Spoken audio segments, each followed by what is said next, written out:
My name's Rachel. I'm calling from Missouri. Rachel from Missouri, what's on your mind?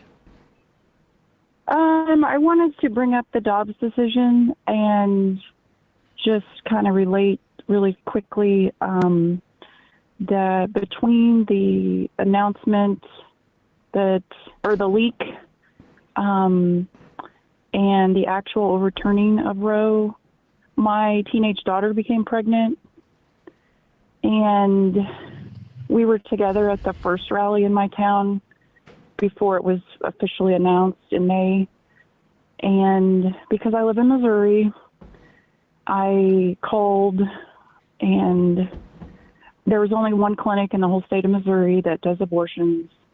And I was afraid to make her appointment there because I knew Roe was going to be overturned in June, and it was June. I think it was like June 7th. And so I made the appointment just across the river in Illinois. It's about 10 minutes from the St. Louis clinic, but it's in Illinois. Because I know they're a blue state, and I know their governor. I've heard about that clinic. Yeah, it's a Planned Parenthood. Right. They're fantastic. It took about 2 weeks to get in. We did telemedicine, but she had to be in the state of Illinois physically to go to the clinic. She could have been anywhere in the whole state, but so my husband took her. They had to get a hotel. They did the appointment. They gave her med. Wait, so to be clear, she had to been in the state for how long before she went to the clinic? She had to be in the state at the time of the appointment. She did not have to be in the clinic physically, but I see what you're saying. So for the telemedicine part of this, before the procedure took place, or was she getting medically induced by a drug? Just a drug. Okay, But she still had to be in the state. I got you. So she could have been 300 miles away in Chicago, or she could have been, anywhere in Illinois. But it just so happens that is the closest to us. We're from Southwest Missouri. So there were no issues. She got it done. It all went smoothly. She was about 5 weeks along. But it was a really scary time because as soon as you find out you're pregnant, even if you're 1 week pregnant, which she was, or 2 weeks maybe, you feel if you're not planning it and you don't want to continue the pregnancy, it feels like an eternity. It's a ticking clock. We were so scared. Yeah. Exactly, because we could have made it in Kansas, we could have made it in Oklahoma, Arkansas, Iowa, Illinois. All the states around us were willing, had Planned Parenthoods, we could make appointments, but I trust Illinois more. Right. So we were able to get it done, which was a huge relief. But it just really, I had experienced something. I'm 50, so Sam, I'm a Gen Xer as well. And I'd experienced something similar when I was 19. And at that time, there was a clinic in my town, which is amazing because, that was in 1991.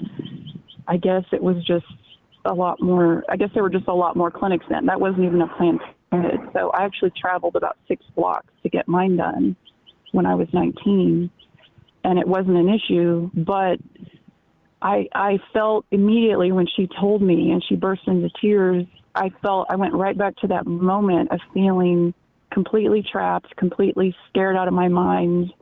And it's this intense, claustrophobia and just fear, just outright fear. And it makes me so mad that these stupid Supreme Court justices are they're protesting outside my house, or they're protesting at my dinner. They're invading my privacy. And it's or that guy that spray painted he spray painted and then burned his trailer. This is what it feels like to be actually attacked, you fucking idiot. I'm sorry, you idiot. No.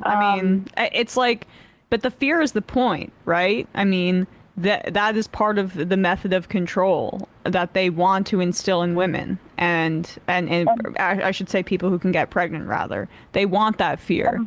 My state, embarrassingly, was the very first state when Roe was overturned. 10 minutes later, the Attorney General said no more abortions in Missouri. So that Planned Parenthood was shut down in St. Louis. So I was thanking God that, or whoever, not God, that we were able to get it done. She's in no position to have a baby. She's 18. She's not in a stable relationship. She's troubled. And I saw this analogy on Twitter. Someone mentioned that it's like it being an animal with your leg caught in a trap. It's not that you want to have an abortion or that you hate the baby or the potential baby. It's that you've got to get away. You've got to get out of the situation. And I feel like I would absolutely chew my own leg off.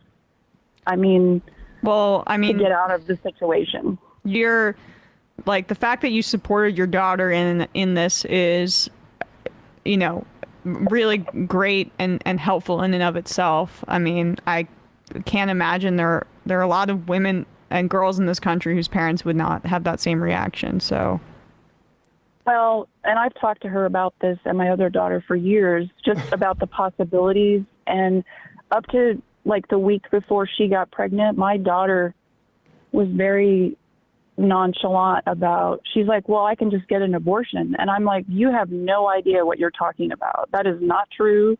It's going to be overturned. This is a right that we had, and it's probably going away. I took it for granted. I was born in 1971, so my whole life I had Roe, and she, now she's been completely humbled, and hopefully, nothing like this will happen to any of my other kids or their girlfriends or whoever or anybody. I just, I love my children. I've always wanted children. But I knew when I was 19, like I was a full-time college student. I had no job because I didn't need one. My college was paid for. My boyfriend was abusive. He was my first boyfriend. And things just happen. It was an accident. You should not be punished for that for the rest of your life.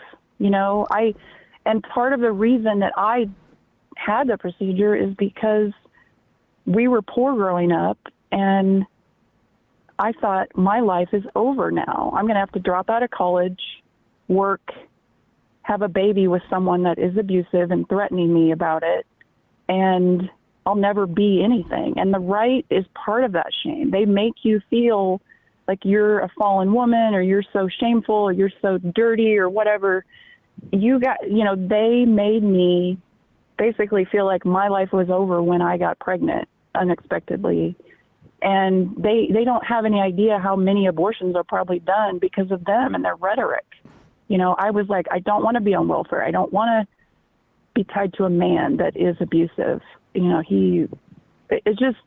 They create this situation in a way. And so many women I know have had abortions, and people with uteruses, and they go on to have children. Maybe they had children already, and that's part of why they couldn't go through with it, because they didn't have the money, they didn't have the resources, they were in a bad situation, and it just happens. I mean, if you get through ages 15 to 25 without getting pregnant, it's a miracle, whether you're on birth control and careful or not. I mean, you can get raped. Anything could happen. And how about not being able to get birth control if you don't have insurance, if you're a young person? You can't, for medical reasons, take estrogen, so you're not gonna be able to don't have access to one of the major contraceptive pills. If you don't have access to the mini pills, some doctors don't prescribe that. And also, if you're on the mini pill and you don't take it at the same time every day, you have the ability to get pregnant, on that. I mean, it's crazy. And when you talk about your abusive situation, what this ruling is for is so women have fewer options in those situations. And that's like the context that you always have to bring it back to, in my opinion. They want to reduce women's options. Yeah, and I mean, the woman who called in the other day about her suggestion about maybe taking a certain number of your birth control pills in the place of a medication. I know you guys can't endorse that, but I mean, every single option went through my head with my daughter. Like, they didn't have medication abortion when I was her age, and it would have been much preferable to have done it in the privacy of my home, or my dorm, I should say. without the whole rigmarole of the clinic and all that. But it's just, I would have done anything, and I would do anything for her, because this can't happen to her. Like, I would be afraid she would kill herself. I mean, it's not a joke. Like, it's not about not wanting the baby. It's about, my life is over. And anyway. Well, Rachel. So I appreciate that woman. Appreciate your comments. Do you mind if we clip this and put it out as a video? Oh, of course. I love you guys so much. And I've been a member for a long, long time. I have no idea how long, but I really appreciate you guys, and that you're